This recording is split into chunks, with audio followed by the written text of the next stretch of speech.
আসসালামু আলাইকুম ভিউয়ার্স, সবাই কেমন আছেন? আশা করি সবাই অনেক বেশি ভালো আছেন। আজকে আমি ১০০ টাকা থেকে ১৫০ টাকার মধ্যে একটি ইউপিএস তৈরি করব, যার দ্বারা কারেন্ট থাকলে এবং কারেন্ট চলে গেলে কোনো প্রকার রিস্টার্ট ছাড়াই রাউটার, অনু, এমসিসি, ডিবি সহ ডিসি সকল ডিভাইস ৮ থেকে ১০ ঘন্টা কারেন্ট চলে যাওয়ার পর আপনি চালাতে পারবেন। আমি ৪০ ওয়াট মিনি ইউপিএস সার্কিটটি দিয়ে একটি ইউপিএস তৈরি করি এবং সেটার খরচ হয় ৪৫০ টাকা থেকে ৫০০ টাকা। সেই ভিডিওতে অনেকেই বলেছিলেন মিনি ৪০ ওয়াট ইউপিএস সার্কিটের মতো একটি সার্কিট তৈরি করতে এবং কম খরচের মধ্যে। তাই সবার রিকোয়েস্টের কারণে আমার আজকের এই ভিডিওটি তৈরি করা। একদম সহজভাবে দেখানোর চেষ্টা করব কীভাবে আপনি নিজে এই ইউপিএসটি তৈরি করবেন। তাই আপনারা যারা এই ইউপিএসটি তৈরি করতে চান তারা ধৈর্য সহকারে সম্পূর্ণ ভিডিওটি দেখবেন। চলুন ভিডিওটি শুরু করি। ভিডিওটি শুরু করার আগে ছোট্ট একটা রিকোয়েস্ট, আপনি যদি আমাদের বাংলা ফার্স্ট এইড ইউটিউব চ্যানেলটি সাবস্ক্রাইব করে না থাকেন তাহলে সাবস্ক্রাইব করে নেবেন। আর আপনি যদি আমাদের বাংলা ফার্স্ট এইড ইউটিউব চ্যানেলটি সাবস্ক্রাইব করে থাকেন তাহলে আপনাকে অসংখ্য ধন্যবাদ। চলুন শুরু করি। আমাদের ইউপিএসটি তৈরি করার জন্য কিছু কম্পোনেন্ট লাগবে, আমরা সেগুলো যে কোনো ইলেকট্রিক দোকানে পেয়ে যাব। আজকের এই মিনি ইউপিএসটি তৈরি করতে আমাদের উপকরণ হিসেবে লাগবে 100 25 volt capacitor 2 piece, 7805 7809 voltage regulator 1 piece করে 2 পিস, 12 ভোল্ট ব্যাটারি, হিটসিং সহ আমাদের male and female 10 piece socket লাগবে। সেই সাথে আমাদের প্রজেক্ট রেডি করার জন্য লাগবে বিরোবোর্ড ইত্যাদি। এই উপকরণগুলো আপনার কাছে থাকলে আপনি চাইলে মিনি ইউপিএসটি তৈরি করতে পারবেন। এই ভিডিও ডেসক্রিপশন বক্সে সার্কিট ডায়াগ্রাম লিঙ্ক দেওয়া থাকবে, আপনারা চাইলে সেটি ডাউনলোড করে কানেকশনগুলো দিয়ে নেবেন। তো চলুন সার্কিটটি সম্পূর্ণ প্রসেসিং শেষ করা যাক।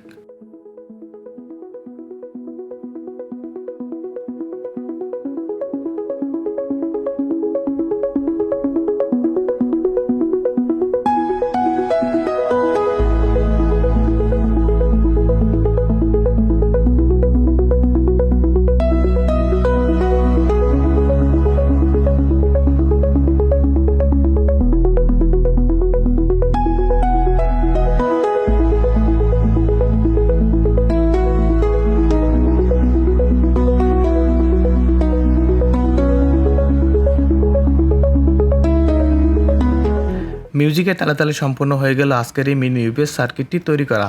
এটি তৈরি করা হয়ে গেলে ভালো করে আবারও আমাদের দেওয়া সার্কিট ডায়াগ্রামটির সাথে মিলিয়ে নেবেন। আমাদের তৈরি করা সার্কিটটা এবং 40 ওয়াট মিনি ইউপিএস সার্কিটটা দেখতে কিন্তু সেম, তেমনি দুইটার সার্কিটের কাজ কিন্তু একই হবে। সেই সাথে আমি আশা করি আমাদের তৈরি করা সার্কিটটি ভালো সার্ভিস দিবে ইনশাল্লাহ। সব কিছু ঠিকঠাক থাকলে তবেই আমরা টেস্ট করব। চলুন টেস্ট করি এই সার্কিটটি। টেস্ট করার জন্য অবশ্যই 12 ভোল্ট পাওয়ার সাপ্লাই দিয়ে লাইন দিতে হবে। তারপর এক এক করে আমরা এখান থেকে টেস্ট করব। আমরা দেখতে পাচ্ছি প্রথমটাই 9 ভোল্ট,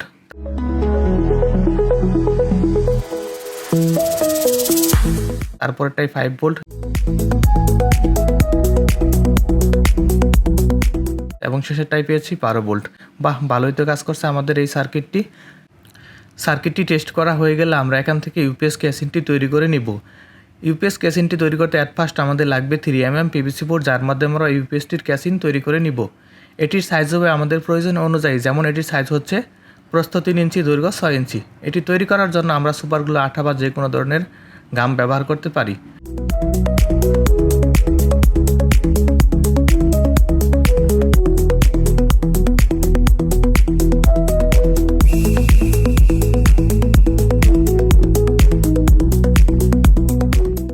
তো কথা বলতে বলতে হয়ে গেল আমাদের কেসিন তৈরি করা হয়ে গেলে এটি সুন্দর ও আকর্ষণীয় করার জন্য আমাদের পছন্দ অনুযায়ী এখান থেকে কালার করে নিব।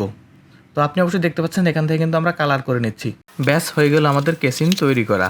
ইউপিএসের সার্কিটটি ভালো করে বসানোর জন্য এখান থেকে আমরা ডুয়েল সাইডের ট্যাপ লাগিয়ে নিব, তারপর এখান থেকে ভালো করে বসিয়ে নিব। ঠিক একইভাবে আমরা এখান থেকে ব্যাটারির পিছনের অংশে ডুয়েল সাইডের ট্যাপ লাগিয়ে নিব এবং সেমভাবে এখান থেকে এখানে বসিয়ে নিব। তারপর এখান থেকে ব্যাটারি চার্জিং ইন্ডিকেটর লাগিয়ে নিব, যার দ্বারা ব্যাটারির কতটুকু চার্জ আছে তা দেখতে পাবো। সেই সাথে আমাদের দেওয়া সার্কিট ডায়াগ্রামটি দেখে তারগুলো এখান থেকে এক এক করে সাজিয়ে নিব।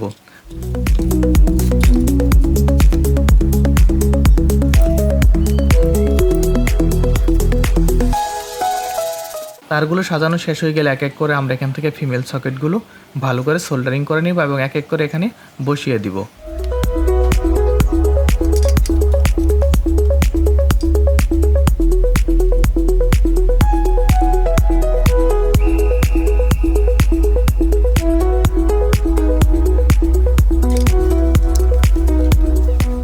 তারপর আমাদের ইউপিএসটি অন অফ করার জন্য এখান থেকে আমরা একটা সুইচ সোল্ডারিং করে নেব।